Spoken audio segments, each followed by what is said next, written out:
Carving pumpkins is a Halloween staple, but use caution. Dr. Erin Nance is here to share how we can avoid hand injuries during this festival activity. Welcome, Erin. Thanks for joining us.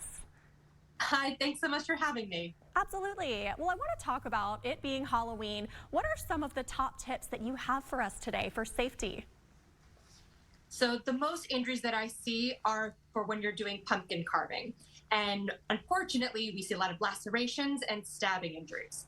The very first tip that I can give people when setting up your area to do the pumpkin carving is to make sure you're doing it in a clean, well-lit area and that all of the tools are dried, your pumpkin is dry, and you place the pumpkin directly onto a cutting board.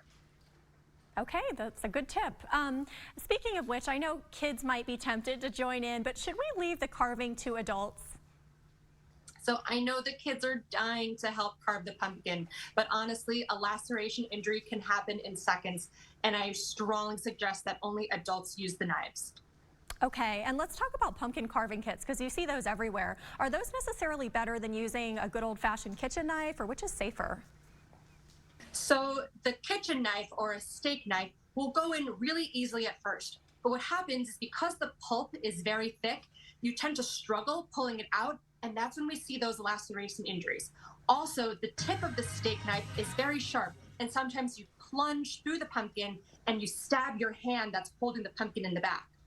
These knives that are found from kits in Amazon and CVS, one, they're pretty dull. They're not going to injure you easily. The second is that the knife blade is actually serrated, which means if you were to have an accident, it wouldn't cut as deeply as if you were using a sharp knife.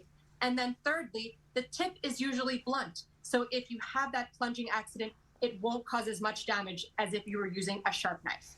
That's such an interesting point because I feel like it's not what I would think. Most of us probably assume that the sharper the tool, that's better, and you're saying that's not true. Exactly. For amateurs like you and me, these serrated knives are the way to go. No, I'm not going to be winning any pumpkin contest carving contests anytime soon. What should we do if we are injured while carving a pumpkin? So the first thing is to take a seat. We don't want anyone fainting. The next step is to just quickly rinse off your hands, get all those pumpkin guts off. And then the third is to take either gauze or just a clean, dry washcloth and put direct pressure on the wound for about 15 to 20 minutes. If after 15 to 20 minutes you still have active bleeding, some numbness or tingling in the finger, or you're unable to bend or extend the finger, then you should go to the emergency room. All right, all good advice. Thank you so much, Dr. Nance. It's been great having you on. And these are all good tips. You know, it being Halloween, everyone has to stay safe. Thank you so much for having me. Have a happy Halloween, everyone. You too. Thanks.